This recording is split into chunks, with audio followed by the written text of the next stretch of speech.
Hello guys, আসসালামু আলাইকুম। আমি সাগর আহমেদ। তো আপনারা সবাই দেখতেছেন যে পেন্সিল মামুন তার সেলুন ওপেন করতেছে। তো আমাদের পেন্সিল মামুন অবশেষে তার আম্মু লায়লার সাথে ঝগড়া কাজ শেষ করে অবশেষে সে বিজনেসের দিকে আগাইলো। সে এখন বিজনেসম্যান, তার বিজনেস করার চিন্তা ভাবনা ঢুকছে মাথায়। তার এখন সুগার মাম্মির দরকার নাই।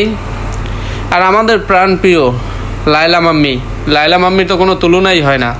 তার ছেলেকে নিয়ে সে যেই অনলাইনে যেই কান্নাকাটি করে তার তো কোনো তুলনাই হয় না। লায়লা যদি ঠিক বয়সে একটা ছেলে হইতো মামুনের চেয়ে বয়স বেশি থাকতো। তো লায়লা, তোমার তো একটু লজ্জা থাকা উচিত। তুমি পরপর 2টা বিয়ে করছো সেনাবাহিনীর অফিসারকে, তাদেরকে তুমি ছাইড়ে দিছো। ইভেন কি তোমার একটা মেয়েও আছে। তুমি অনলাইন প্ল্যাটফর্মে আইসে তুমি যে এইগুলো করতেছো, মানুষকে দেখাইতেছো, তোমার তো একটা কমন সেন্স থাকা দরকার ছিল। আর এই যে আমাদের প্রাণপ্রিয় জাহিদ খান, বাংলার দ্বিতীয় জাহিদ খান, পেন্সিল মামুন, উনি নাকি প্রিন্স মামুন। ওনাকে আমার শুদ্ধ ভাষায় আমার ডাকতে ইচ্ছে করে পেন্সিল মামুন, ঠিক আছে? তো পেন্সিল মামুনের সেলুন ওপেনিং। তো এখানে তার ছোট আম্মু লায়লাও আছে। ইভেন কি 2 দিন পর পর তার ছোট আম্মু আর পেন্সিল মামুন দুইজন ঝগড়া করে অনলাইন প্ল্যাটফর্মে আইসা কান্নাকাটি করে, বলে যে মামুন আব্বু তুমি চলে আসো।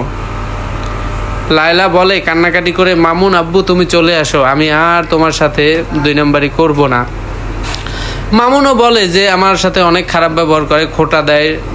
তো হয়তোবা মামুন এই সব চিন্তা করেই একটা সেলুন ওপেনিং করতেছে, যাতে নিজের বিজনেস হয়, যাতে তার ছোট আম্মু প্রতিদিন খোঁটা না দিতে পারে যে তুই আমারটা খাস, আমারটা পরস, ঠিক আছে?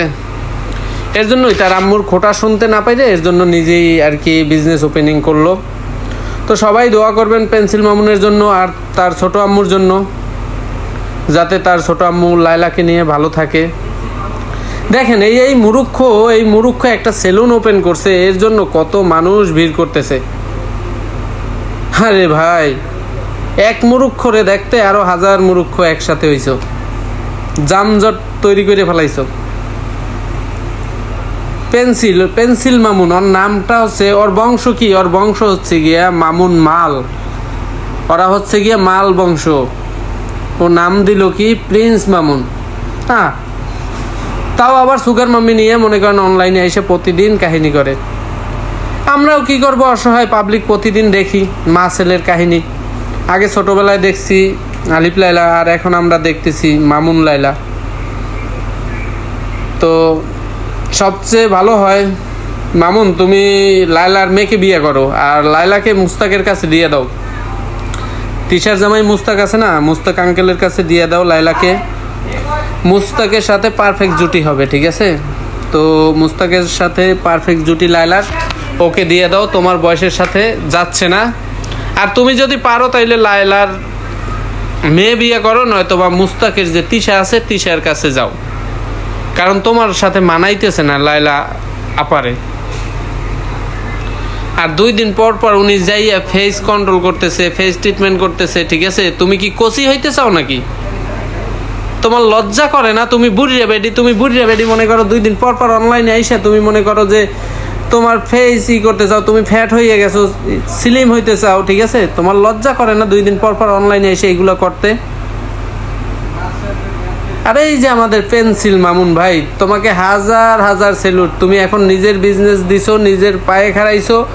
এখন আর তোমার মা তোমাকে চাইলেই খোঁটা দিতে পারবে না, কারণ এখন তুমি নিজে ইনকাম করো, নিজে খাও। তোমার আম্মুর বাসায়ও থাকবা না, বাসায় যাবাও না, আম্মুর খাওয়া দাওয়াও করবা না।